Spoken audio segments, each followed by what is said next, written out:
the earth. That meteorite could have been diverted by the sun gods, but was not, because our evolution had gone to a level where it was becoming dangerous for us to have that type of power, and the sun gods felt that it was time for us to learn about destruction. And it was time for us to have this 5,000-year period in which we learn about war, destruction, fire, and all this, so that we would eventually be ready to go back to the ark, go back to the power of the vacuum, but this time with the maturity that we needed in order to have this power. I believe we're approaching the return of the Ark of the Covenant. When you follow the traditions, you find that this time is when the Ark is supposed to come back. And when we see the evolution of the Ark, we find that the Ark had gone through a long chain of events that brought the knowledge all over the world. And actually, all of our evolution is based on the return of this power to our civilization. Because this power is the power that liberates us from the shackle of entropy and reductionism. It allows us to become centropic, to have infinite amount of energy, to have infinite amount of power. It allows us to regain our place in the brotherhood and sisterhood of the galaxy, and to re-enter in contact with advanced civilization that have been observing us for the past 5,000 years. But this time we have to figure it out ourselves. I followed many. Oh, my batteries are fully charged. That's right.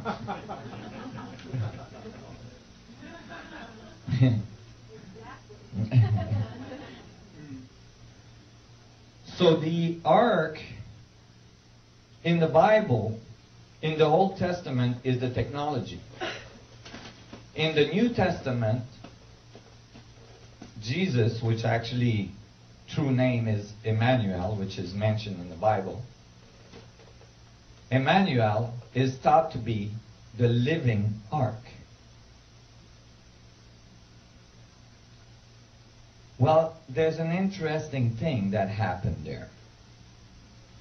You see, when the high priest had the ark in the Temple of Solomon, they knew that if Jerusalem was attacked, they would have to take the ark out of Jerusalem somewhere. So they had a B plan, obviously, for the ark in case there was something to happen with the Temple of Solomon. The Temple of Solomon was built as concentric walls with the Holy of Holies in the middle. These walls were extremely thick, and they were to protect the initiate from the Ark of the Covenant. The initiate had to go through all sorts of initiation to eventually go from one wall to the other to get to the Holy of Holies. It was the largest temple ever built on earth. But during the 1st century A.D., the Philistines took over Jerusalem. There was a B plan for the ark.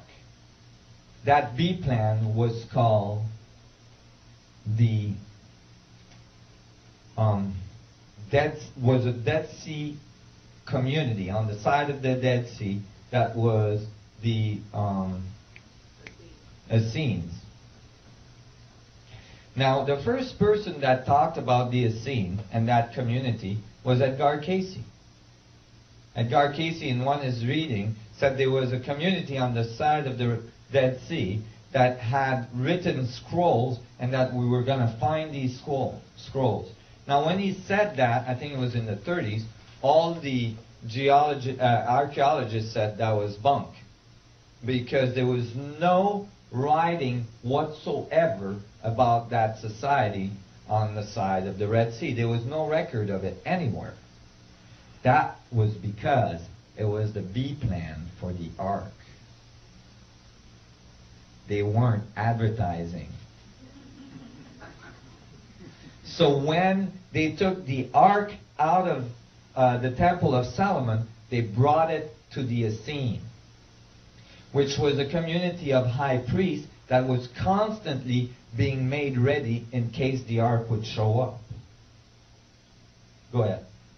James, the brother of Jesus, was with the Essene for a long time. Well, I think that the whole family was with the Essene for a long time. The Essene recorded the coming of the Ark. This is not my imagination.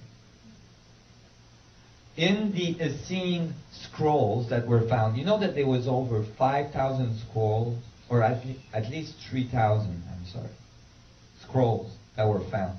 There's only 100 that have been released to the public. One of these that was released to the public is a very, very eccentric scroll. It's not written on papyrus. It's written on copper. The copper that it's written on is the purest copper ever found on earth.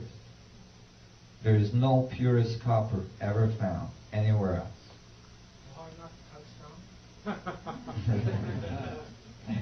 No. What does the copper scroll? Now, obviously, the copper scroll were written on copper to make sure it would survive the ages. And what did the copper scrolls talk about? It talked about the coming of the Ark at the Essene community. It says literally that the Ark came to their temple.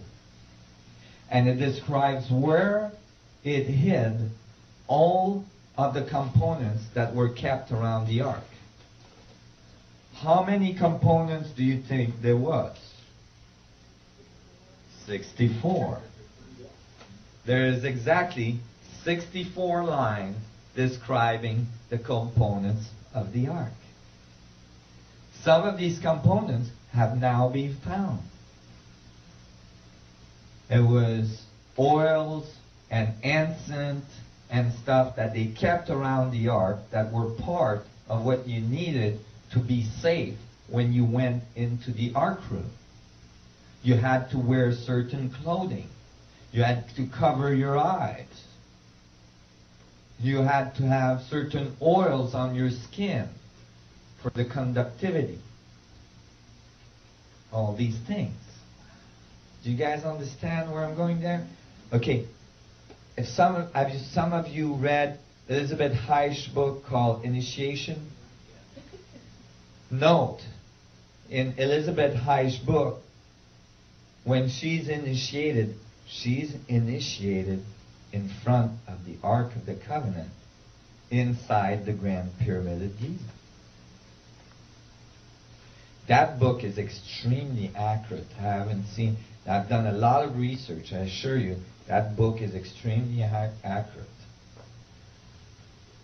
And she actually describes going towards the Ark, and she actually describes smelling negative ions in the air. So she's actually talking about the Ark generating electromagnetic field and ionizing the air. Well, you know,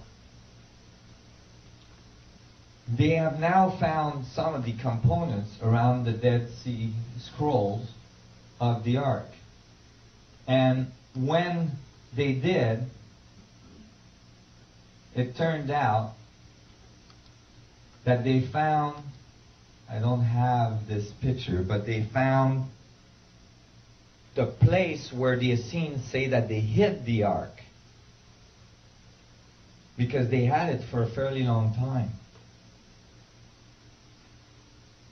The place where they hid the ark was a cavern across from where they lived, across from the temple. When they opened that cavern, and this is research you can find on the net. When they opened that cavern, there was a there was a blue iridescent spot in the middle of it. There was NASA engineers